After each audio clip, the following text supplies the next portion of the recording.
Don't give up on me, yeah.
Don't give up on me, yeah.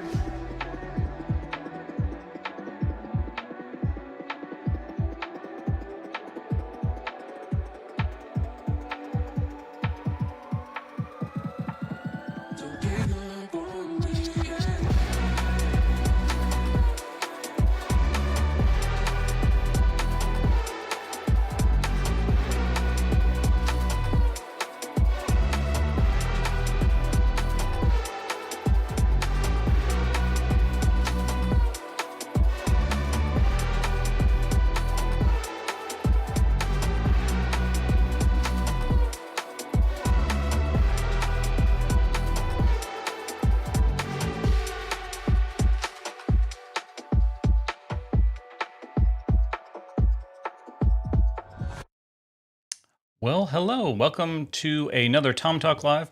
Hope you all are having a great evening. It is Friday the 13th, so I don't know if that means anything spooky is going to happen. But we have an exciting episode for you this evening. I have a special guest that I'm going to introduce here in just a minute. But feel free to come on in and let us know who you are, where you're from in the comment section. That's always the fun thing about live streams that I really like, that I get to do a little bit of engagement and yeah, it get to interact a little bit with you all. So feel free to just say something in the comments. And then as we go along, we're going to be having kind of a conversation about what I think is a really important topic and something that doesn't really get talked about a whole lot. And so if it's something that you would like to participate in, you would like to maybe share a little bit of your own kind of journey, I invite you to do that. This is a safe space, and so feel free to leave comments and ask questions and all that good stuff. So without further ado, I want to introduce my good friend, Jenn, and she is going to be here via Zoom joining us. Hello, Jenn. How are you? Great, Tom. How are you doing today? I am doing well. Can you tell me how to pronounce your last name? I don't want to get it incorrect. That's okay. It is Trieste. Trieste. Yeah, I definitely would not have said that correctly. Trieste. Okay, cool. Well, tell us a little bit about yourself. So I was a professional entertainer since I was 9 years old. I did ballet, tap, jazz. I did theater, but I was a professional belly dancer as well. So I was in a vaudeville style show called the Demzara Gypsies. It was music, comedy, and belly dance. So having a structure, having that pressures of, feeling like you have to, I'm a recovering perfectionist, if you will, especially being in the entertainment realm. So I know very well that inner journey of trying to transmute the inner critic into becoming a great asset for moving forward. And after doing that for about 25 years professionally, dribbled in between of being an entertainer, I had the amazing opportunities of being a creative marketing operator and helping other businesses out, being their personal assistant or with their digital marketing. So I was very much integrated into multi-million dollar companies and helping them out and watching vicariously through them of their successes. And through that time that I was in that part of the journey, I realized the biggest epiphany of people don't have business problems, they have personal problems that reflect in their business. So that made me dive deeper more into the entrepreneurial world and the self-development world. 2016, I had a hardcore spiritual awakening. All the woo-woo stuff that you hear about a spiritual awakening, I did not have the commercial where everyone's running through the field with white on and singing "This is the dawning of the age of Aquarius." I had the darker side of the stuff. So, so it's funny now.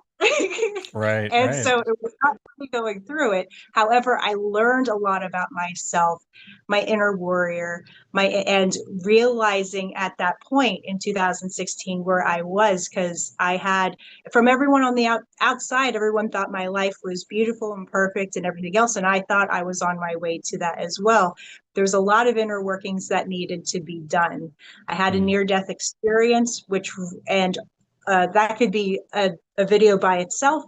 But the point that I realized at that time, the biggest part was my inner dialogue with myself.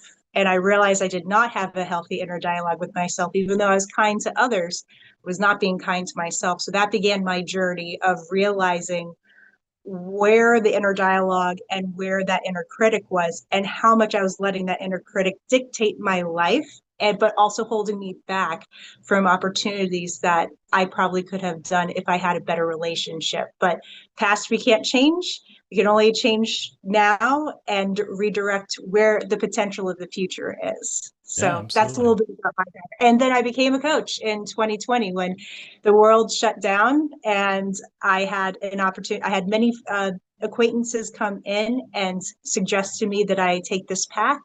I had many divine pointings, and then on there I had multiple certifications through coaching, and still on that path and journey. And while I'm also coaching and helping others grow, I'm growing as well as a coach. Yeah, yeah, I love that. Well, thank you so much for sharing that with us, and you introduced our topic beautifully, I think. And so yeah, we had a little bit of a conversation, kind of planning for this episode and trying to figure out what we wanted to discuss. And there's a wealth of topics, but we landed on the topic of inner dialogue and specifically the idea of shifting from your inner critic to your inner guide.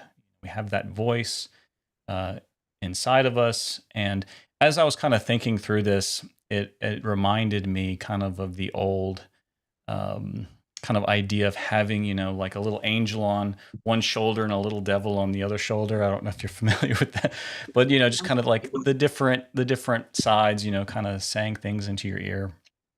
And in a sense, that's real, right? In a sense that we do kind of have that side of us that's critical and speaking harshly to us. And then there's another side to us, and some of us I don't think ever get to that side where we don't hear that side, the inner guide that is kind of showing us a better path. And so yeah, I thought it would be a great topic for us to dive into a little bit, and yeah, maybe kind of explore how to move more in the direction of listening to that inner guide and maybe finding ways to um, speak more kindly to ourselves in a more productive way. So yeah, I think that's a great topic, and I appreciate you coming up with that. So let's talk about what is that inner critic like. Let's kind of define what we're even talking about. So when we talk about an inner critic, what would you give as like a good example of that, Jen? Well, in my personal experience, when I dove into what the inner critic was doing and its role in my life, I realized that critic was really a part of me, protecting me Hmm. from the unknown. So something that was unexperienced, like the unknown. don't know what's going to happen. This feels like danger, whether that's physical or emotional danger. It's discomfort. And so we're going to project all of the worst case scenarios possible Right. to Right. just convince you. It's like the slideshows are happening of this is why you shouldn't do it versus the possibilities. Mm. And another thing of that might also be depending on the scenario also. And I I went through this and I realized a couple of my, like when I coach people, this is a very normal thing that I think all of us do, especially when we haven't exercised this part of us.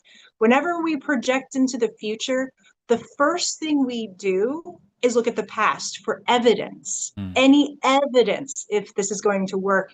But first, we look at all the possibilities of like things that didn't work out. And then that makes that crimping sensation in our bodies and that fear because the brain is trying to find evidence, or that, you know, that part of you is trying to find evidence of Mm. potentially, you know, any dangers. First, it's like, okay, when the, and then if there's no dangers, coast is clear, feels good. Yeah, let's proceed forward. But sometimes we get stuck. And the problem with looking at the past on a lot of things, especially if it's an unknown factor, is that it could feel like truth, even though it's Mm. not truth, because it is not yet experienced. Right. So it's, so I realized this is a great analogy. I realized this is what helped me get unstuck. So my epiphany was I thought to myself, why would I tell myself I can't go to the gym tomorrow if I haven't gone to the gym in a year? Mm. Like the evidence was you haven't gone to the gym. So therefore you shouldn't go to the gym. Mm. Like that's so Right. silly. So it's like the future experience could Right. be different than the past experience. And that could be even with friendships, or if you had a failed business. Now that you've had that insight and knowledge, some people have fear of opening up a business yet again because they look back and say, well, I failed. I look at it as, well, you went through experiences that probably led you to, you know, an outcome that was not what you desired. However, when you start this business, now that you had this experience, it's an opportunity to look at it and say, okay, well, that way didn't work. What way can work? And what Mm. should I try towards it working? Right. That's the step that we don't get to because we're stuck on the evidence that it didn't work, therefore it will not work again, versus it didn't work this way, I'm sure. And then, but how can I make it work moving forward? Mm. Like that part, like because Yeah. we get so stuck on the truth, you Right. know, of that crimping sensation. And I realize our emotions come from, like, whenever we feel something, it feels very real. And I think feelings are very real. And I'm not shaming the emotion. The emotion is very real, but really the emotion comes from fear or experience or a thought. And Mm. from that thought, then we feel, when we feel it, it feels real. So really the inner work starts from our perspective or our inner dialogue and our possibilities and staying curious. I Yeah. realized I wasn't staying curious. Whenever I felt that first initial feeling, I did not have the understanding of getting beyond that feeling or questioning the feeling to evaluate if that was truth or if Right. that was just my body protecting me. Well, That's how I feel. That's its role for sure. right. Yeah. One of the things that you said that I really liked was that this inner critic voice is not necessarily a bad thing. Like the intent of it is to protect us, right? Like that it's kind of, yeah, this situation where there's unknown um, qualities of whatever the thing that we're thinking about doing. And so yeah, we're looking for, like you said, that evidence to fill that gap, to fill that unknown. Because the unknown is scary to us, and so yeah, we create this like voice in our head that's telling us like, here's all the things that could go wrong. It could be all of these different things. Like let's prepare for the worst case scenario.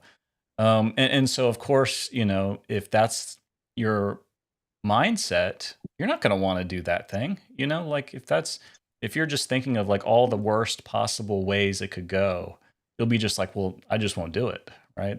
That's the easiest solution. That's the path of least resistance, is that I just won't do it and avoid all of these negative outcomes that I have, you know, conjured up in my mind.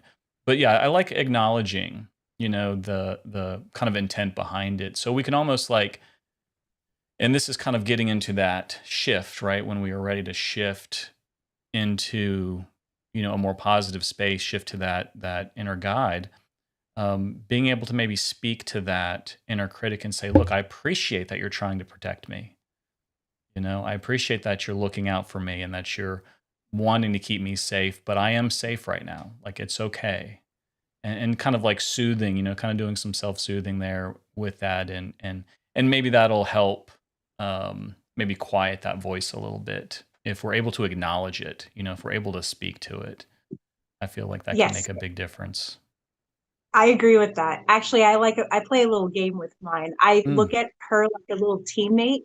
So I love if that. I'm the if I'm the optimist that wants to build Vegas in a day, if you will, like I like to dream big, and but then this little voice comes in. Now, you know, it's like going to the gym. You have to like build this dialogue and build a friendship with this to bring that levity to that feeling that's there. Mm, It's because levity, I'll tell you what, especially humor, dark humor, whatever kind of humor, sometimes it helps. But sometimes when that little voice creeps in, whether it's worthiness or ability or whatever, I look at it like it says all this stuff. And then I'm like, huh, I appreciate what you say. You're right. I should probably gain more experience in this. So what I'm going to do is as I'm practicing this, I'm going to dedicate certain time to learn this skill. If it says I don't know enough, I'm not good enough, I'd be like, "Oh, well, I appreciate what you say. Yes, you're right. And but this is how I can get good enough. This is how I can build confidence in this." And knowing that I'm still keeping my eye on the future, I'm listening to the critic, because then it's like, huh, this is probably a weakness of how I view myself. So how would I get confident in this? How mm, can I? So, but now instead of letting the voice dictate how I act, I'm listening to the feedback to see that's a weak point. Okay, how do I strengthen this weak point? Thank you for that reflection. And then, you know, look yeah. at that. Yeah. You kind of take that as like additional input. It's like, we'll take it under advisement, but we're also going Yes. to be pursuing other options. If I had, yes, if I was at a meeting table like you see in the movies, like a nice big oak table, it's like I would have I know everyone says Karen, but Karen in me, I would Mm. be like, well, Karen's got some good points. We'll put that in the notes, the meeting notes. Thank you, Karen. We'll look into that. Yeah. So I noticed like a thing happens to me, and I wanted to open this up to our viewers too, to share, you know, what maybe their situation is, what their inner critic tells them, if they're willing to share that. But I've noticed with myself that sometimes it's strange, you know, like you were saying how we, you know, we go back and look for that evidence of previous failures and like point to that as like, see, it's not going to work. But I'll notice with myself, and maybe I'm just weird, but sometimes I'll have been successful in these areas. Like it'll be something that has gone well in the past, and I'll still be like, nope, it's not going to go good this time. Just because it went good that time does not guarantee it's going to go well this time. So it's like I'm even ignoring previous evidence and like discounting it as, you know, being viable for this situation. Like, I don't know if anybody else does that. If you if you do that too, please let me know so I don't think I'm crazy over here. But isn't that weird? Like even when there is positive evidence, it's like nope, it's still like that inner critic voice is still there. You know, even though it doesn't have evidence to point to. It's very true. And I mean, I still go through it. And that, like I said, I look at it of building that dialogue. It's like going to the gym. You know, it's like if you don't use your muscles, they're just going to wither away, or you might lose the ability to. And you can totally let that part of you, you know, navigate your life for you if Mm, you let it.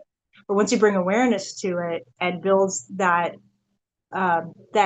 beautiful dialogue with it, the praise, if you will, or considerations, yeah. it really does change. However, I do understand that feeling, especially when you've had successes. My thing is personally, projecting potential pain and Mm, discomfort has always been my thing because I was a workaholic at one point, and my success happened through like a very like push through thing. So I had to get over. So my inner critic was, you're just going to burn yourself out again. You're just going to get sick again when you do this. And I was like, really, when I reflected on that, I'm like, well, I learned my lesson, and I can now that, but I know how to be successful, and I know how to take naps now. So we can now, integrate the lessons and move right. forward. So that's how my now dialogue is with Yeah. my inner.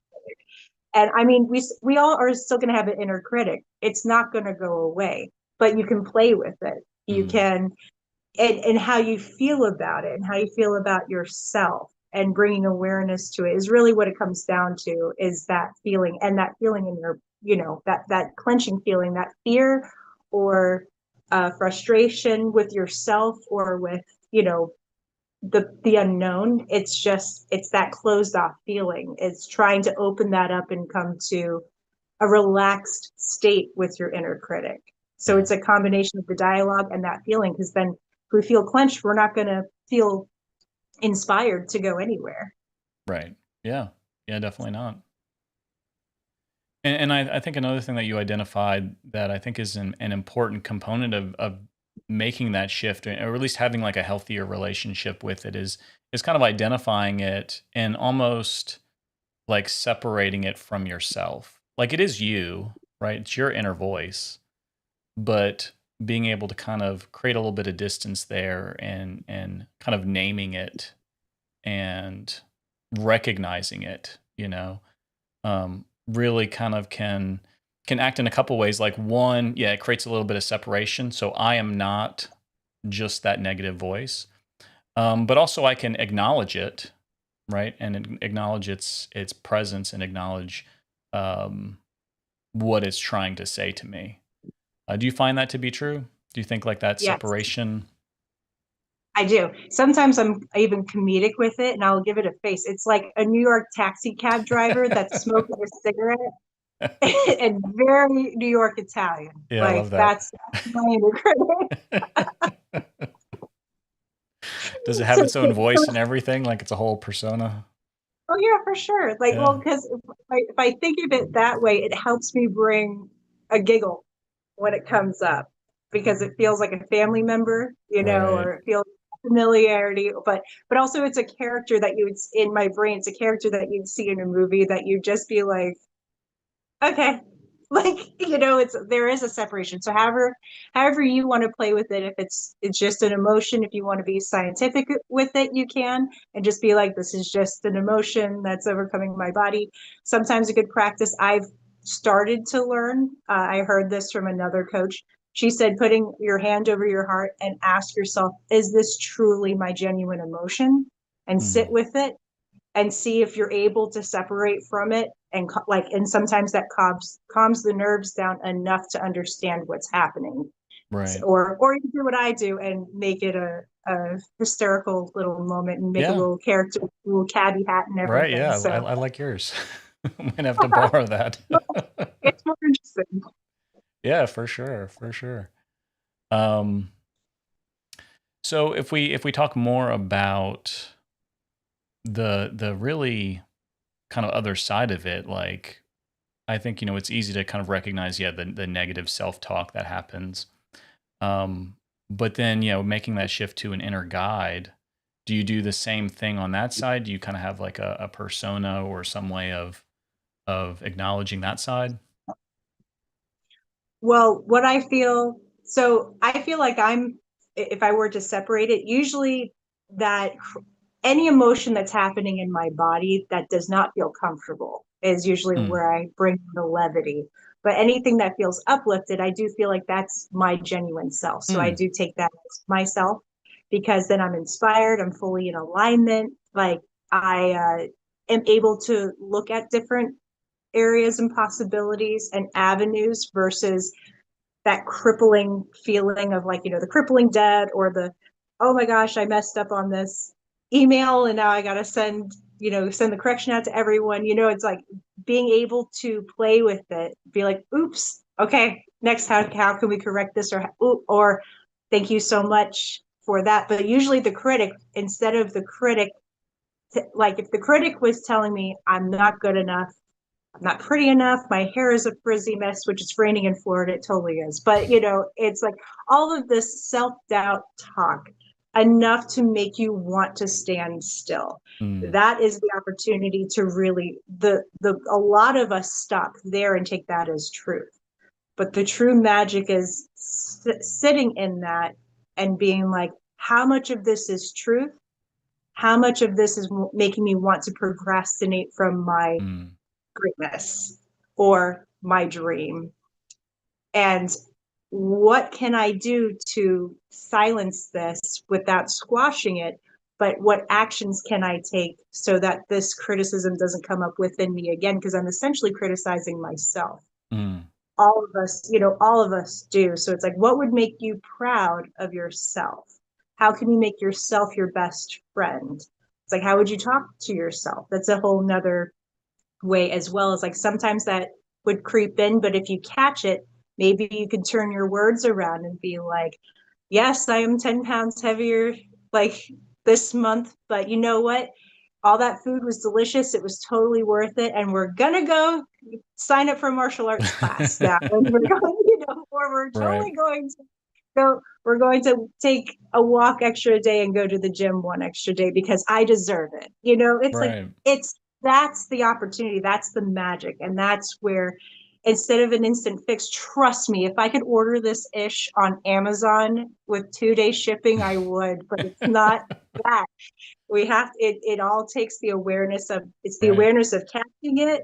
It's the awareness of asking yourself or asking what that emotion is. And sometimes even something as simple as even naming the emotion Hmm. helps bring awareness. So you're like, okay, I'm criticizing myself right now. I have self-doubt, or I'm having grief right now, or I'm having sadness over my appearance, or I'm having sadness over I failed in the past and I'm grieving that experience. Hmm. And I know I'm processing this emotion, but I'm going to learn from that. I choose to learn from that and now be open to the potential of winning this time.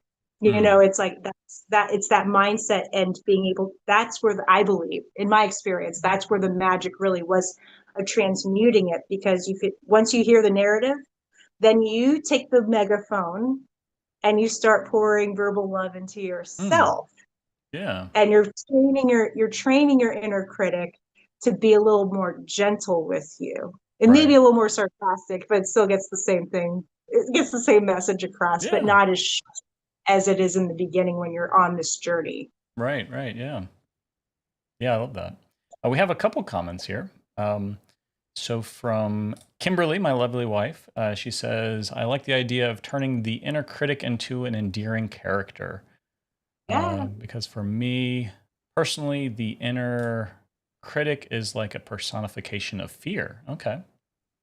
Personification of fear. I like that. So yeah, kind of separating it, getting some distance there, some space. Yeah, I like that. I'm really hoping we have, I'm hearing some thunder from outside, so I'm hoping our power doesn't go out. We live out in the No. country, and so sometimes that happens. So if I disappear suddenly, that's what happened. But we're gonna keep going. That's okay. So one thing that I've kind of read a little bit about, and you might be able to talk more knowledgeably about this, um, when it comes to, when you're experiencing some of those negative emotions, when you're feeling fear, self-doubt, anxiety, just kind of those things, um, kind of allowing it to come, but just not holding on to it, kind of allowing it to flow through and be there, and acknowledging it. And I think that's kind of what you were starting to talk about a little bit. And then letting it move on and not like grabbing onto it, which I think is what we tend to do a lot of times, is we just hold on tight for some reason. I'm not really sure why we would do that, but we do, don't we? We kind of like hold on to this feeling instead of just kind of letting it pass by us and then moving on. So do you have any kind of tips or advice for doing that? So, in the beginning of my journey, what has helped me then. What I did was I found affirmations and I went for a walk. So like I would put in my little earplugs, or I have like little Bluetooth earbuds, go around for about 30 minutes a day, or exercise while listening to this stuff, because I realized I did not have, even though I had, positive people in my life, they just kind of acted the way. They never verbally said certain things. So like I am affirmations or whatever resonates with you. Sometimes people, it could be an inspirational talk. Some people gravitate to Tony Robbins or The Secret. There's a lot of different people, but it's about programming your mind and listening to I ams, because when you say the I ams, or sometimes they have ones like you are, whatever is resonant for the individual, and then getting physical in your body, because you're breaking the pattern and you're moving the energy through your body. So some Mm. people, there's so many different practices. There's qigong, there's dance, there's walking. That's what I did. I live in Florida, so getting some vitamin D in was really beneficial, especially being in that stuck energy, and Mm. building a disciplined routine for that. So I still do that. I listen to personal development for about half an hour twice a day when I go for my walks. It's still ingrained in me, but it went from I am to then it upgraded to hearing other people's paradigms on how they have a strong mindset, or how they, or their perspectives of how they got through certain situations in their life. And sometimes hearing the articulation from someone else hits differently for you, or an Mm. unlocking. So that's what helped me Yeah. in the beginning of this. So this way I had like a script. And when you hear these words, when I first heard them, I realized, I was like, oh my gosh, I wasn't even talking to myself this way at all. Like I'd say it to everyone else, but Right. to practice doing it internally, I was like, okay. And when you move, like I said before, it just helps integrate what you're listening to. Mm. It Yeah. brings you in the present moment. Right. Right. Yeah, I like that. And yeah, it's kind of funny that we talk to ourselves so harshly, and yet we don't talk to other people that way. So often we'll talk to other people, and yeah, with grace and kindness and patience and all those, nice, wonderful things to encourage people. And then, when it comes to ourselves, we don't speak to ourselves that way. And we're so harsh and critical of ourselves. And so, yeah, I feel like this is really important. And so, what do you see as the outcome? Let me put up this comment real quick. I'm not sure who this is, but thank you for being here. Tenomicom, I'm not sure if I'm saying that right. Forget most, remember some, but don't turn none away. Interesting. I feel like that's like a fortune cookie. I would see that in a fortune cookie. Wonder what that These days, means. these days it feels like advice cookies Advice more than cookies? fortune. Yeah, there's Yeah, not really fortune anymore, right? They get kind of bossy, I feel like. I was really hoping for that abundance. I was going to win the jackpot cookie. I haven't gotten that Right. since I was like 15 years old. It's been Yeah. been some time. Yeah, but Tanomicom, if you want to explain that a little bit more, I'd love to get a better sense of what you're talking about. Forget most, remember some, but don't turn none away. Interesting. Interesting. I'd like to reflect on that. So Sure. I my interpretation of that is, forget most might be discard things that are not serving you. Remember, meaning the good things or the lessons at least, but not holding on.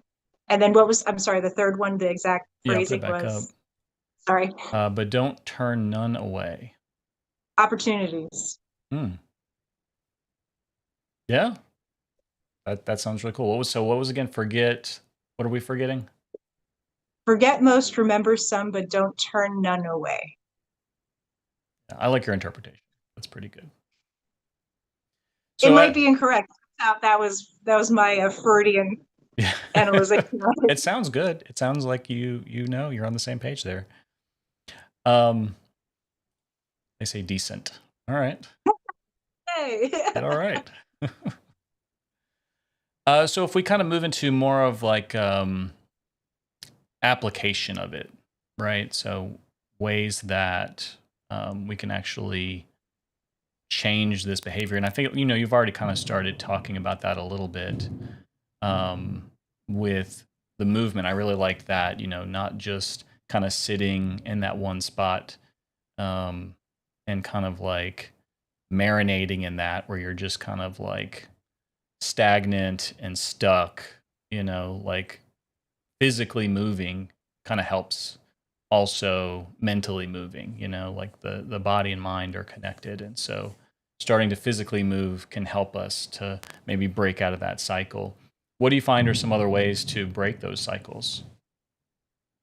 Well, definitely sitting down for me whenever I get, even to this day, but reflecting on when it first happened, I realized I had to stop for a moment. And what really helped me, some people like writing it down. Like I haven't been much of a writer for when it came to my emotions, but video journaling, like private video journaling for myself and reflecting back at it, like Mm, watching myself and just getting it out, just saying, this is how I feel right now. I know this yeah. is, and however it is, just letting it come to light and seeing and then watching it. And then that's where I could evaluate and be like, is this truth? Is this Mm, really true right now? But also it's cathartic, because if it's something really, really tense in you and it's wanting to be expressed.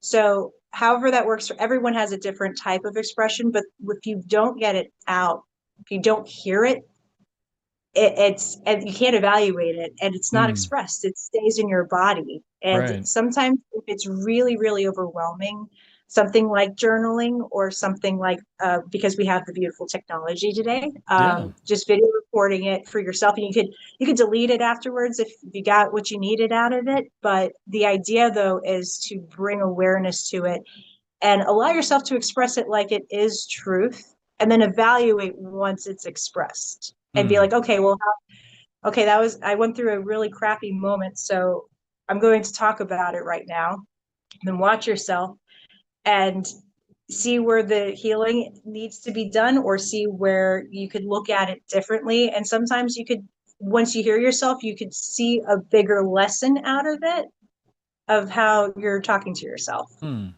Yeah, I really And like you're like, that. oh, I never would have thought to do like record myself talking to the camera. Uh, it's very vulnerable. yeah, even if it's just you, like you're not, it's not like you're live streaming it like this, but Yeah, that I would probably wouldn't that's recommend doing that. But still, just like, yeah, I like that, expressing it, getting it out. Um, and then, yeah, you can watch it back. And I imagine, like, I've never done that before myself, but I imagine it kind of, yeah, gives you an opportunity to be like, that's not real at all. Like, that's not true at all. Or, why do I think that? Kind of gives you a chance to, again, kind of create a little bit of space there, a little bit of distance to look at it, somewhat more objectively, So yeah, I can definitely see the value of that. Absolutely. Another thing that I've noticed that helps me, and I'm kind of new to the coaching world. I've been doing it for about a year, but I've found a lot of help with it. Just having another person, you know. And obviously, I don't have someone there like 24/7 that anything I'm feeling, any negativity I can share with. But if it's something that I'm like just really stuck in repeatedly, like I'm noticing like this same thing comes up, I've found it to be, yeah, very helpful to have someone else to kind of help you break that pattern, to kind of point it out, to be like, this is what you're saying. I'm repeating it back to you. It's almost kind of like that video recording that you're talking about, someone to reflect back what you're saying. And not in a judgmental way or an evaluation way, just being like, this is what I'm hearing you say. What do you think about that? Oh yeah, I think it's very powerful. Being a coach, I have coaches still, because it's an ongoing journey. The self-development thing is an ongoing journey. The beginning feels really tough because it's like you are shifting gears and you're going on terrain you haven't gone on before. But the more momentum you have, the more you realize, like, as life goes on, it's not like, you clear off all this stuff and you're free forever. New experiences happen, everything happens, and it's an opportunity for inner growth. So having someone, being an objective person, being able to hear you and reflect maybe insightful questions that, because you're in it, you're in the arena, the coach is almost like on the top tier, seat, seeing a bigger picture, Mm, and they know the right question to ask you that you just can't feel in that time, because I'm human, even though I'm coaching, but it's easier to be a third party and observe someone because you see the cyclical pattern versus you being in the cyclical pattern, because as I said before, the emotions make it feel like truth. right. So if you're in that emotional state or in that and you feel like that is absolute truth, the coach is there to ask you a question that might help disrupt that or bring an Mm, awareness that you didn't consider because you're in the middle of the ride right. of the Right. emotion. So you're like, Right. okay. So I Yeah. think it's very important to have a coach in your life, because if they're, especially if they're not involved in your life. I mean, you could have friend coaches as well that are able to have that disassociative, stance. But if you can find a good coach that can ask you those bombing questions that really help you and maybe help you get an epiphany and change your life, that's what they're there for. Right. And because a lot of coaches are trained these days to help hold space, and they're on a journey too, but they might not be on the top of the mountain, but they're like further up on the mountain than we are. And Right. so that's why I go to a coach that's been in it for like 15 years. So even though I've been in it, professionally for 5 years now, I know I'm probably going to forever have a coach, because they have a perspective and maybe they get a channeled question that I can't hear, that it comes through them and it's like, Yeah. Yeah, absolutely. And I found it to be, yeah, it's not even necessarily about um their experience. It's more just about their ability to hold space, like you said, like to be able to just, yeah, reflect back and ask those probing questions, those questions that cause you to like really think about like what is it that I'm really saying here, and why do I think this, and all those kind of deeper things that, yeah, we can't seem to access on our own. yeah. So they're not necessarily coming with like the answers, like here's what you got to do, but it's really just, yeah, kind of that reflection back in that space to explore deeper, and see what's Yeah, there. I do genuinely do like peer coaching. Mm, And that's essentially it, where it's they look at it, they hear you. There's a beauty to being heard and understood. And then from that point, a third party asking a question that helps you project forward of where you wish to go, or disrupt that pattern so that you can move forward into the areas where you want to experience and where you want to what you want to achieve. yeah, yeah. And I just, one of my favorite things that can happen during a coaching session is that, at the end of it, the person's like, yeah, I didn't think we were going to talk about that at all. Like it totally took a different turn than they were expecting. And, I'll just be like, well, you took us there. I didn't, we started this. I didn't know where we were going, and you led the way and ended up in a totally different place than you thought you were going to. So yeah, it's just kind of an amazing journey, and just, yeah, the ability to have that, I think is very valuable. So I think that's another kind of piece. Like if you're really stuck, and can't seem to get past it, or just notice it's the same pattern that just kind of keeps coming back and coming back and coming back.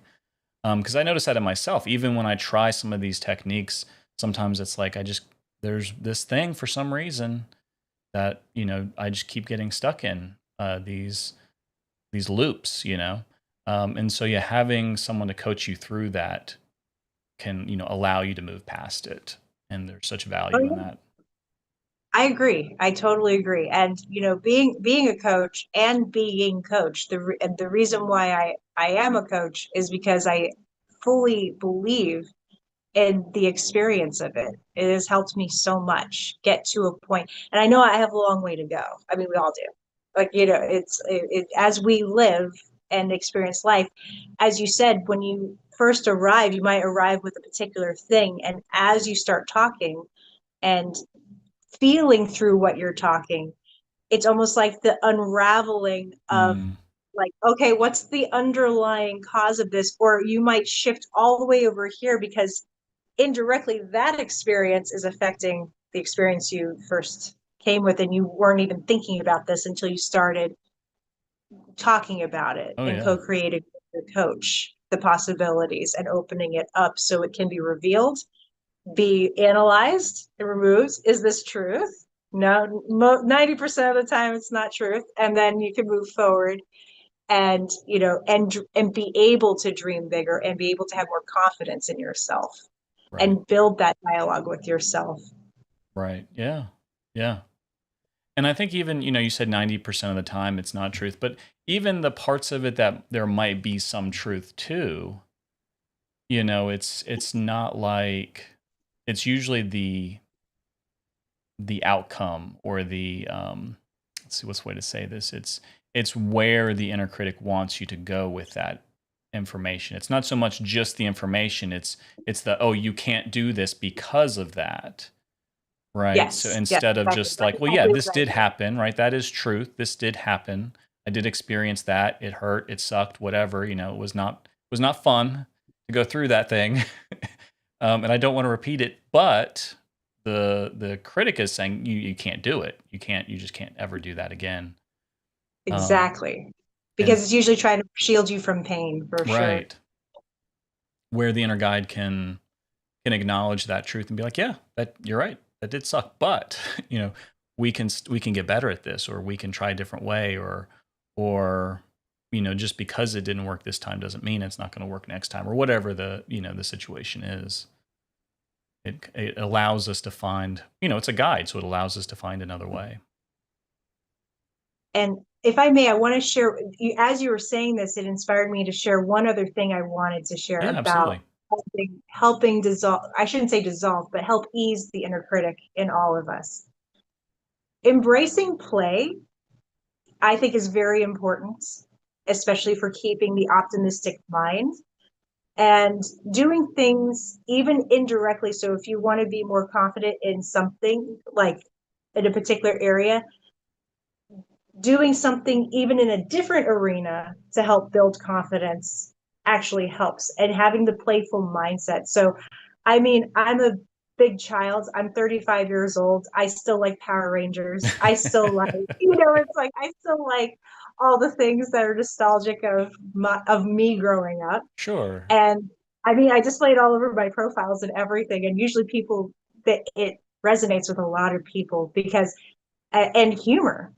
So embracing these things in your life really does help. I call it the inner warrior because Mm, it's trying to build that strength, the inner warrior within you. It's like, what will help build confidence? And usually when we go in with something really rigid and hard, or with upsetness or anger, the result usually doesn't come out as what we want.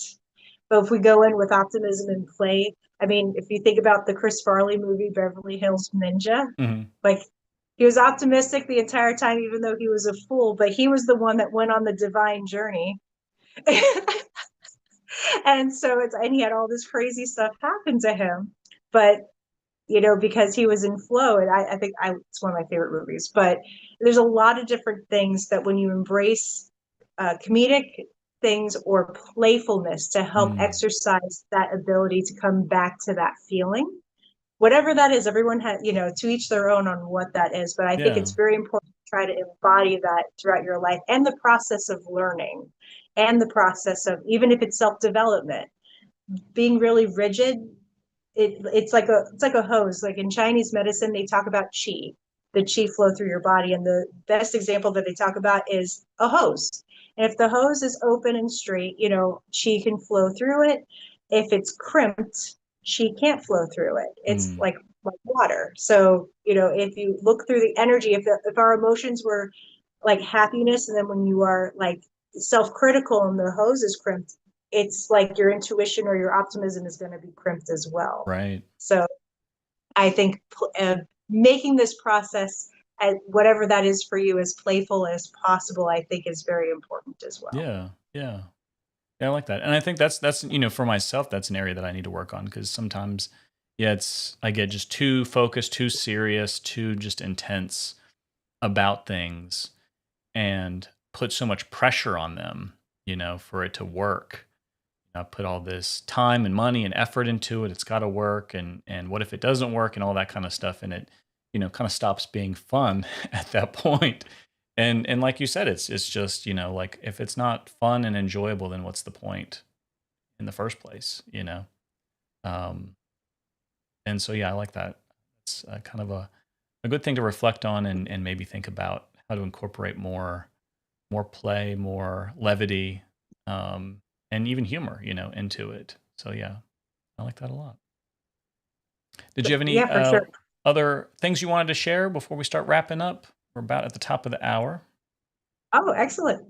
Well, I have been research. My kick recently has been a lot of like martial art philosophies, Hmm.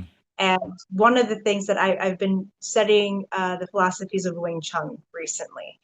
And one of the things that I really appreciated here is there's a lot of things I highly recommend everyone like look into even just the philosophy. If you don't want to do the art form, the philosophy is beautiful. But I love the art form of Wing Chun because they talk about how you have to, believe it or not, even though they look like they're tense the entire time, it can be a very fast art form. Their body is actually relaxed until impact. Hmm. So the idea of being fluid is so you know where your opponent will hit next. And if you were rigid, it reduces your speed of blocking. It's a self-defense art versus more of an attack, like Hmm. or a hurting art. So the idea is that you defend and attack at the same time.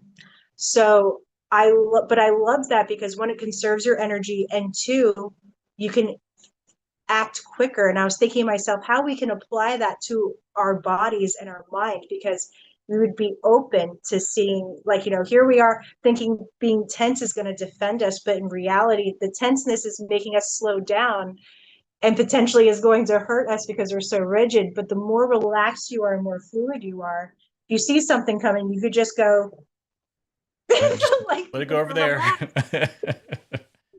just get out Dodge of the it. way. Yep. Okay, bye. You know, Gonna dodge and that I was like, criticism. exactly. Yes. So I love I that. really I wanted to share that. So for Yeah. those, I know, because I think it is important for us to enjoy the ride of life. We're not guaranteed time. So being as gracious and patient with yourself as much as possible, be as loving to yourself, because the more love you can actually be with yourself, the more love you have to give to others. Hmm. I love that. Well, Jen, thank you so much. I really appreciate you taking the time to be on here with me, and I know you have so much wisdom to share. Maybe we can have you on again sometime in the future and talk about some more things. Absolutely. I would love to. Thank you so much for having me. This was a blast. And this was my first live, so I appreciate it. Awesome. Well, I'm honored. Thank you. Have a good night. Thank you. You too. Bye. All right. Thank you all for being here. I appreciate it so much. I hope you enjoyed that and got something out of that. I really learned a ton. I think Jen she's very well read, knows a lot of things that I don't know anything about. So I always learn a lot when having conversations with her. And so we'll definitely have to have her back on if I can convince her to do that. If you're interested in coaching, we talked a little bit about that. Feel free to reach out to me if that's something that you think might help you. I would be happy to offer you a gifted session, and so you can kind of explore some of those things and see if that might help you get unstuck from whatever it is that you feel stuck in. And I'm just grateful that I didn't lose power and that I got to spend this evening a little bit of time with you on the 13th. And I hope you enjoy the rest of your night and enjoy your weekend. See you in the next one. Take care.